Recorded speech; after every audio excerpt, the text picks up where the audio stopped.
Hello and welcome to the program. My name is Edith Magak. In today's episode, we will be meeting and talking to different organizations that provide solutions to respond to the challenges faced with people living with disabilities in Kenya.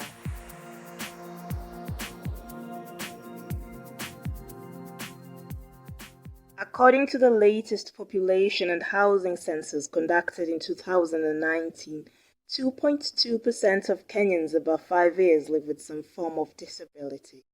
However, non-governmental organizations have termed these figures as inaccurate and dramatic underrepresentation. People with disabilities in Kenya have faced and still continue to face many challenges in accessing healthcare, education, employment, and many other services and opportunities. Data provided by the Public Service Commission on Employment of Persons with Disabilities indicated that in the financial year 2018-2019, only 1.18% of persons with disabilities were employed in the public service.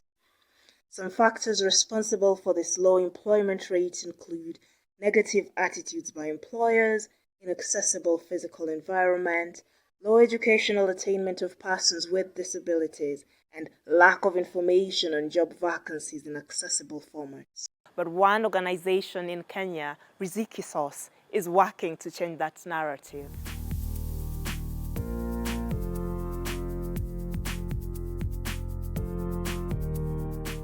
Riziki Source is a company operating under the model of a social enterprise with a mission to facilitate opportunities of employment to persons with disabilities. Riziki Source has a vision to see that persons with disability thrive in the work economy. Riziki Source was founded by a person with disability who himself went through certain challenges in his own pursuit of jobs. From that experience, he appreciated the gaps that are there, challenges that befall persons with disabilities in their endeavors to get employment opportunities. Samuel Mwiti, Communications Officer at Riziki Source, takes us through the system, explaining how the process works and giving us back-end insights. So at Riziki Source, we enable persons with disabilities to access job opportunities by use of technology. And we have a disability-friendly website that can be accessed by persons with even visual impairment. So our website is www.rizikisource.org.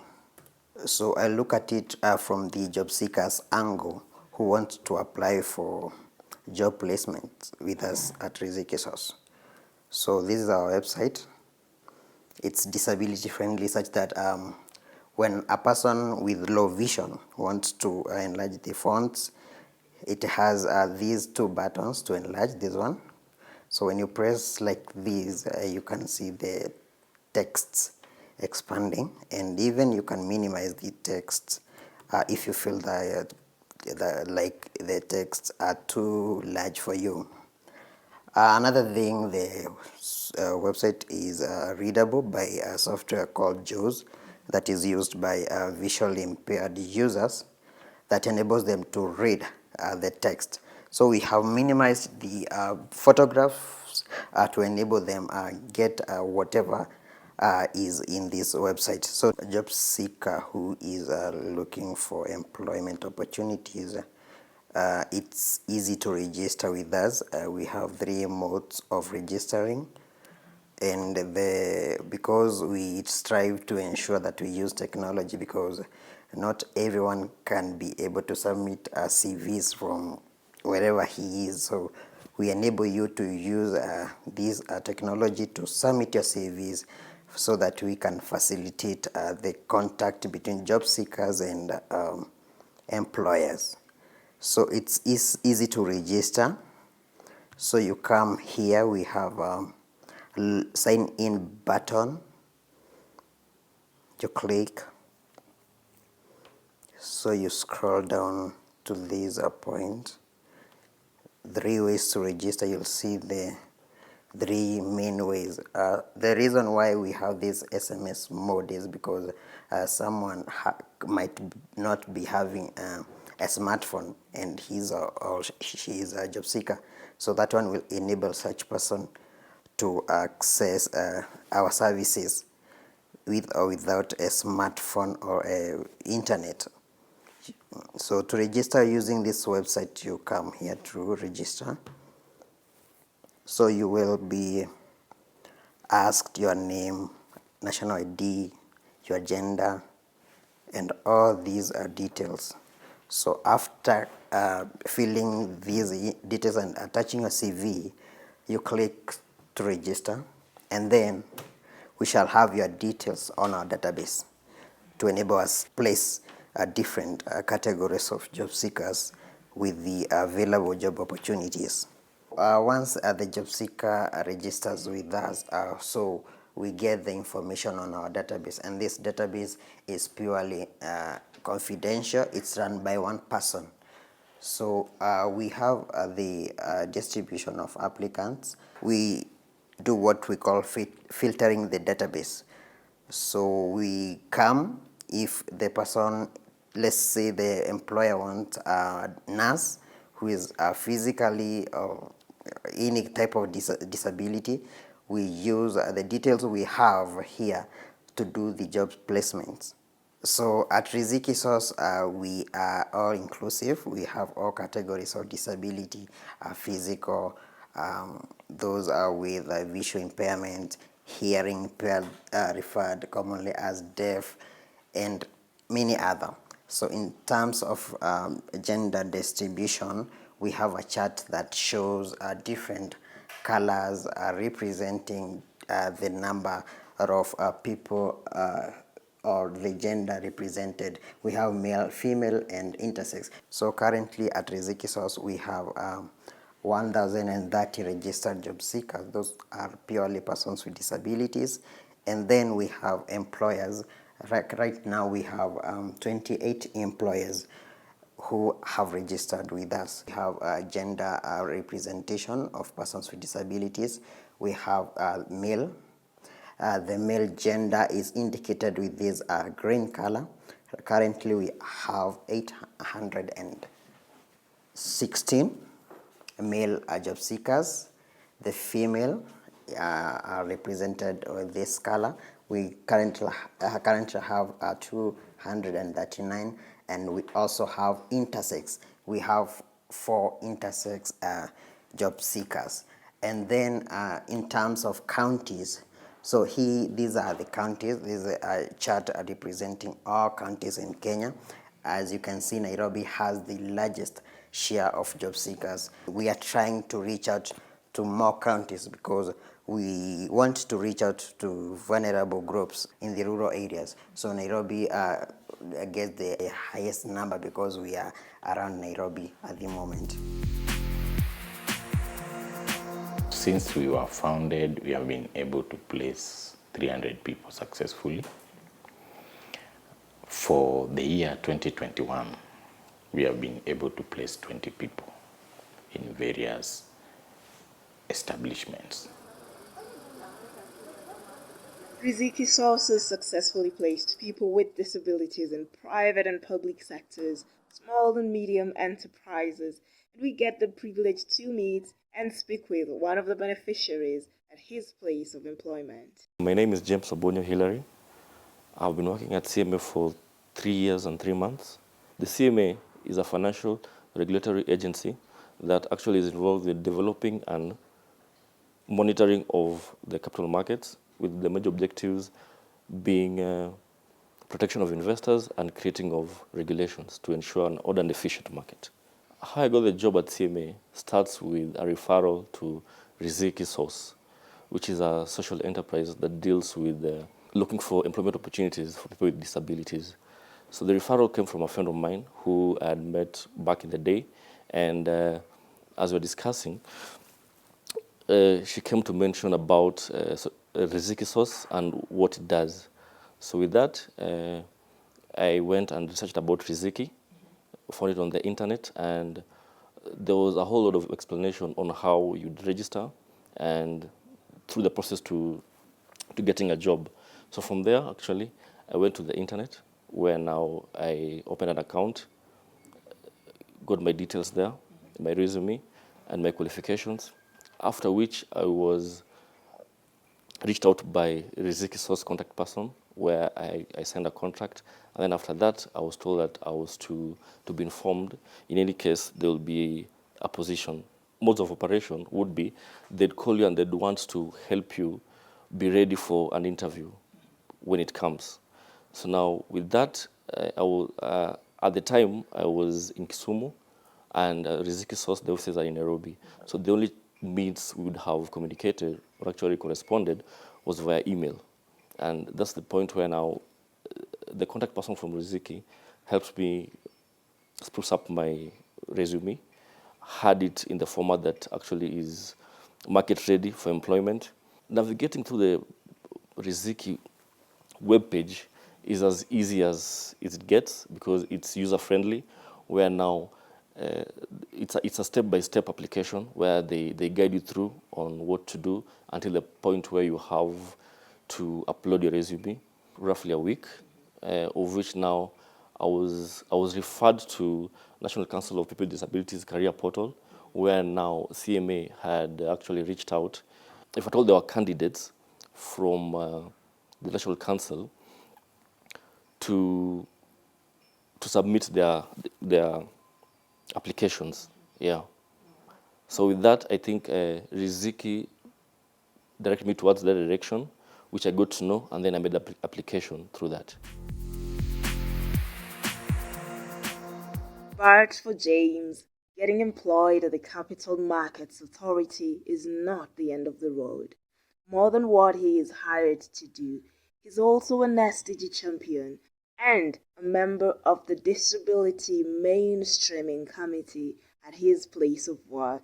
He tells us more about it. So at the CMA, until recently, I was invited and I accepted to be in the Disability Mainstreaming Committee. This is the committee that ensures there's inclusivity and there's a favorable workplace for PWDs. And with that, it was evident that if at all there was a committee, then probably I would provide the kind of voice that will be needed in trying to make them achieve their objective, which essentially would be the creation and the review of the disability policy at our workplace. As an SDG champion, I would say I'm an impact analyst, and with that, it goes to the SDG 2030, which are the goals that have been set by UN to deliver a more sustainable world by 2030. So now with that, with my background in finance, I grew a lot of interest in financial inclusion. Financial inclusion is where everyone is included in financial products that include bank loans, insurance, for economic empowerment, to say. And so with that, you'd find financial inclusion anchors in most of the SDG goals that have been set out by UN. So with that, it augurs well with where I'd want to be professionally coming future, and that's why my inclusion in SDG is pretty deep. As Riziki Source, we gauge the level of acceptance of the program we are rolled out. And this one, we can check on the number of inquiries that are coming in, on the number of registrations that we currently have in our database, and the actual number of placement opportunities that we have been able to secure. You can also find people calling numbers, asking for assistance, trying to understand what we are doing, explaining the problems that they are going through in pursuit of job opportunities. If you put all these things together, they can be used to gauge the impact that we are having as a Riziki Source within the disability community. Remember, this is an advocacy program. We are dealing with a society that is not used to seeing persons with disabilities the ordinary way things are supposed to be seen. So If, for example, you can find opportunities numbering 20 within the year, to me, that one still is an achievement, because we are dealing with a society that perceives things related to disability in a different way. We maintain a close interest on the people we have enabled to get opportunities. These are our ambassadors. James is our ambassador there. If he does a good job, we are happy. When he does a good job, the message comes back to us. Somebody is likely to say, we are hiring again, give us more people. By James joining that committee is as a result of those people having seen qualities in him. Despite the disability, There is no doubt that Riziki is doing a great job to integrate persons with disabilities in the workplace, but it is not a perfect solution. James and Kennedy share with us a few challenges and limitations they have faced and still face with this response. The challenges are quite minimal, and the major one would be the geographical barrier, because like I said, Riziki, they have their main offices in Nairobi actually, and at the time I was in Kisumu. So as much as they would want to help, or rather even help you be ready for an interview, the barrier, which is the distance, I would say that was the main issue. the challenges are there, they have been there, but there are challenges that in a way can be surmounted. For instance, the program we have rolled out is capital intensive. It requires money to roll it out. You conceive the idea, then you try to actualize it. You need to develop an app. That one costs money.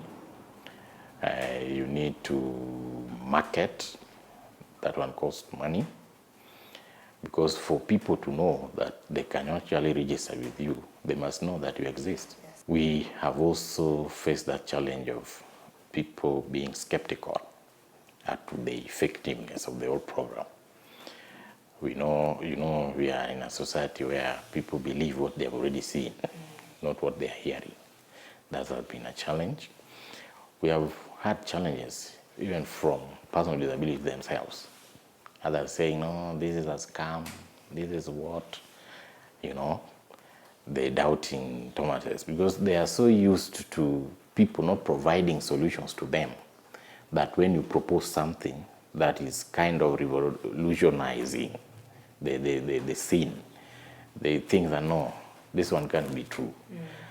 So with the time, they come to accept. We have received messages even on social media pages now, people who in the beginning sent negative comments, now saying, please guide me on how to register calling.